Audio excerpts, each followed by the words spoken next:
अस्सलाम वालेकुम व्यूअर्स, मैं हूं साजिद हुसैन रियलिटी प्लैनेट से। व्यूअर्स, जैसा कि आप जानते हैं कि रमज़ानुल मुबारक का तीसरा अशरा शुरू होने वाला है और इस अशरे में हमारे बहुत से बहनों और भाइयों ने इत्काफ में बैठना होता है। भाइयों के लिए मैं वीडियो पहले बना चुका हूं, जिसका लिंक मैं इस वीडियो की डिस्क्रिप्शन में भी दे दूंगा। तो आज की वीडियो मेरी है उन बहनों के लिए जो अपने घर में इत्काफ में बैठना चाहती हैं। इन मसाइल के बारे में मैं बताऊंगा कि इत्काफ में बैठने का घर में तरीका कार क्या है और इत्काफ में बैठने के लिए उनको अपने शोहर से इजाजत लेनी चाहिए या नहीं, और या इत्काफ में बैठकर उनको कौन कौन से अमाल करने चाहिए। तो बढ़ते हैं दोस्तों वीडियो की जानिब, और आपसे रिक्वेस्ट करता हूं कि आप वीडियो को दूसरों तक जरूर पहुंचाएं, ताकि वीडियो देखकर अगर कोई हमारा भाई या बहन इत्काफ में बैठे तो अगर उसको कोई कमी पेशी नजर आए तो वो दूर कर ले हमारी वीडियो को देखकर, और अल्लाह ताला उसकी नेकी में हमें भी शामिल सवाब फरमाए। क्योंकि अल्लाह ताला का फरमान है कि नेकी करने से, नेकी को फैलाने से नेकी बढ़ती है, और इसका अजर सवाब उतना ही नेकी फैलाने वाले को भी मिलता है जितना कि नेकी करने वाले। तो बढ़ते हैं दोस्तों वीडियो की जानिब। दोस्तों, जैसा कि आप जानते हैं कि औरत इस्लामी लिहाज से घर में इत्काफ करती हैं, उनका मस्जिद में इत्काफ करना जायज नहीं, और घर में इत्काफ करने के लिए भी जरूरी है कि जहाँ पर वो नमाज पढ़ती हों और जिस जगह को वो साफ सुथरा समझती हों घर में, वहाँ पर इत्काफ से पहले अपना इंतजाम करें, उस जगह को साफ सुथरा करें और उस जगह का उतना ही अदब एहतराम करें जैसा कि मस्जिद का अदब एहतराम किया जाता है। इत्काफ के दौरान बैठने वाली हमारी बहनों ने उसी जगह पर खाना पीना भी है, इबादत भी करनी है, उसी जगह पर सोना भी है, और तमाम तबई या शरई जरूरत के बगैर उन्होंने उस जगह से बाहर नहीं निकलना। अगर वो निकलेंगी अपनी मखसूस जगह से, इत्काफ की जगह से, तो इत्काफ टूट जाएगा। दोस्तों, औरत का मस्जिद में इत्काफ करना मकरूह है। वीडियो में मैं आपको ये बताता चलूं कि हमारी वो बहनें या बेटियां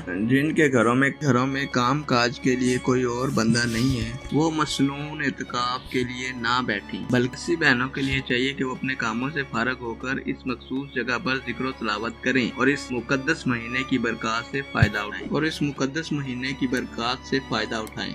औरत के लिए इत्काफ में बैठने से पहले खावन से इजाजत हासिल करना जरूरी है, और खावन इसे इत्काफ से मना भी कर सकता है, लेकिन जब एक बार इजाजत दे दी तो फिर इससे मना नहीं कर सकता। खावन ने जब इजाजत दे दी तो अब के लिए अब बीवी से हम बिस्तर होना, बोसो किनार करना या इस इरादा से बीवी की इत्काफ गाह में दाखिल होना जायज नहीं। हम इससे हम बिस्तरी कर ली तो बीवी का इत्काफ फासद हो जाएगा। हम बिस्तरी के सिवा दूसरी बातों से इत्काफ नहीं टूटता। दोस्तों, ये इत्काफ की कुछ मसनून बातें हैं जो कि घर में बैठने वाली हमारी बहनों ने, माओं ने, बेटियों ने समझनी है और उन पर अमल करना है। तो इत्काफ के फवायद में मैं आपको बताता चलूं कि खुशकिस्मत हैं वो लोग जो रमजान की मुबारक घड़ियों में इत्काफ करते हैं और मज़कूरा फजीलत के मोहते करार पाते हैं। दोस्तों, इत्काफ का लग़वी मतलब रुक जाना, ठहर जाना और जम जाना है। शरई इस्तिलाह में इत्काफ की तारीफ इब्ने हजर रहमतुल्लाह अलैह ने इन अल्फाज में की है: मखसूस शख्स का मखसूस सिफ्त पर मस्जिद में ठहरे रहने का नाम इत्काफ है।